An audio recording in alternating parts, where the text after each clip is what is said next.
So Hamas have chosen Yahya Sinwar to be the new leader of the movement, following the killing of Ismail Haniyeh, the former leader, in Iran last week. Iran have so far been adamant that Israel were behind the killing of Haniyeh, who was considered the more pragmatic, diplomatic and accessible leader of Hamas. Israel will now have to deal with Hamas's chosen replacement, Yahya Sinwar, who's regarded as a militant, stubborn-minded individual who will lead the movement from within the tunnels in Gaza, where he spent the last 300 days. Sinwar is believed to be the architect of the October 7th attacks on Israel and is considered to be public enemy number one in Israeli society. He previously served 23 years in Israeli prisons, where he learnt to speak fluent Hebrew and learnt to understand the psyche of Israelis who held him captive. On Tuesday, it was announced that Sinwar was unanimously chosen as the new leader of Hamas and will now stand as the head of its political bureau, succeeding Ismail Haniyeh, with some questions surrounding the logistics of communications and running the political operations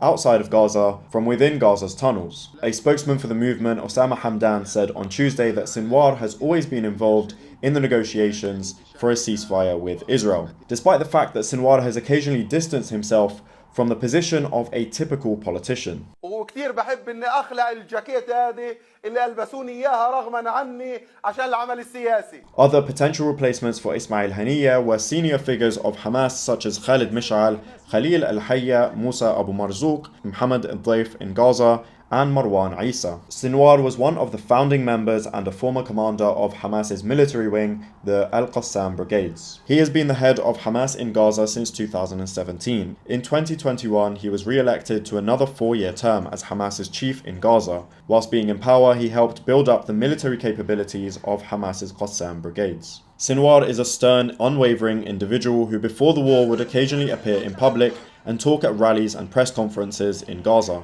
In 2021, he gave his last interview with English media, where he said that whilst Palestinians do not seek war due to its high cost, they will not wave the white flag. لكن للأسف الشديد جدا وقف العالم متفرجا على آلة حرب جيش الاحتلال وهي تقتل أبنائنا. Sinwar has huge popular support in Gaza and around the Arab world, with moments from his speeches regularly going viral online and many people sharing and replicating this picture from him being sat on top of a chair of the rubble of his home, which was just bombed by Israel. Sinwar is often referred to as the man that Israel regrets releasing. He was released in a prisoner exchange deal in 2011 in exchange for Israeli soldier Gilad Shalit, who was captured by Hamas. Killing Sinwar has been one of the key goals of Israel's war and its stated goal of destroying Hamas in Gaza. Sinwar is from Khan Yunis in Gaza and was close to Hamas's founder Sheikh Ahmed Yassin, and Sinwar was known for founding the internal security bodies of Hamas known as Majd, which he served jail time for leading.